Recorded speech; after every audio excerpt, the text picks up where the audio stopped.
रूस के खिलाफ नेटो समेत तमाम पश्चिमी देश यूक्रेन को हथियारों से लेकर आर्थिक मदद दे रहे हैं। पश्चिम से लगातार खतरनाक हथियारों की डिलीवरी यूक्रेन में हो रही है, लेकिन अब लग रहा है कि नेटो देश जर्मनी के इस फैसले से यूक्रेन को एक तगड़ा झटका लग सकता है। दरअसल जर्मनी यूक्रेन को 30 सेकेंड हैंड लेपर्ड 1 युद्धक टैंक देने जा रहा है और इन टैंकों की पहले मरम्मत की जाएगी और फिर इन्हें यूक्रेन युद्ध में भेजा जाएगा। और इन टैंकों की मरम्मत का काम राइनमेटाल कंपनी कर रही है।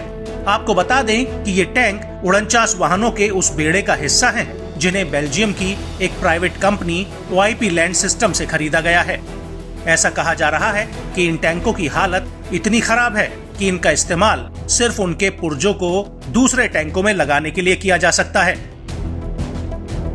इसके अलावा OIP के CEO फ्रेडी वर्स लुइस ने कहा था कि टैंकों को युद्ध के मैदान में पहुंचने में 6 महीने लग सकते हैं और जिन टैंकों को यूक्रेन भेजा जा रहा है उन्हें बेल्जियम सरकार 2014 में ही अपने सैन्य बेड़े से बाहर कर चुकी है।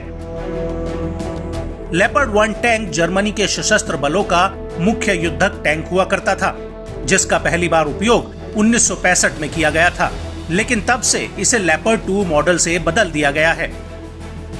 आपको बता दें कि जर्मनी ने यूक्रेन को 2.7 अरब यूरो सहायता पैकेज देने का ऐलान किया था और इसी के हिस्से के रूप में जर्मनी ने यूक्रेन को 110 लेपर्ड 1 टैंक देने का प्रॉमिस किया था, जिनमें से अब तक सिर्फ 10 टैंक ही यूक्रेन तक पहुंच पाए हैं। और यही वजह है कि पश्चिमी देशों के लिए यूक्रेन के लिए हथियार तलाशना चुनौतीपूर्ण होता जा रहा है, क्योंकि उनका खुद का हथियारों का जखीरा कम होता जा रहा है।